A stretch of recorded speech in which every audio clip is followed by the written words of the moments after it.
Of course, the lads did ever so well against them earlier in the season. A great result at the Hawthorns. At home was a good game for us. We played really well that day. Got ourselves in a winning position and managed to hang on. We were under a lot of pressure towards the end of that game, but we defended well. Everybody put in a great shift, and at that time it was a great 3 points for us. Of course, the goalkeeper on that day was Boaz Mile, who turned in a great performance. Your goalkeeper's turned in a few great performances recently, and stories today you're saying that he might be set for an England recall. Has Ben spoke to you about any of that? I've had a little chat with Ben last week, and he sort of intimated that maybe it was in his thoughts to have another go at international football. I can understand. His ambition is there. He wants to play for his country in a World Cup. It's a fantastic ambition to have. I think when I was a player, if I had anything I look back on with a little bit of regret from my career, it's the fact that I didn't play enough for my country and I didn't get the chance to represent them at a major tournament. So I can understand Ben's position on that. His children are a little bit older now.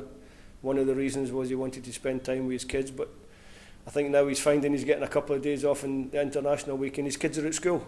So he's got plenty of spare time on his hands. So we'll have to wait and see what happens. Obviously, there's a difference between making yourself available again for selection and actually being selected.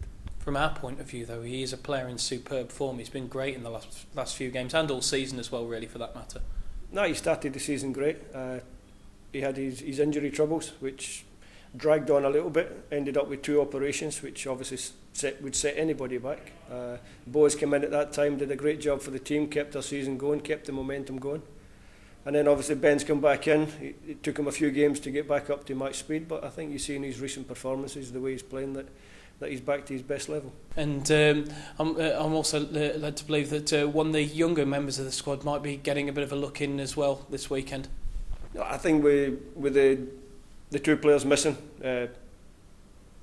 Romelu and Goran out, the squad is down to the bare bones if we've got a couple of injuries. And it's a chance to take some of the younger players for experience. So I think if you looked at the squad this weekend, there will certainly be a couple of younger players travelling. One of them will be young Izzy Brown, who's only 16, but we think a big talent for the future, and it'll be nice to have Izzy involved with the squad.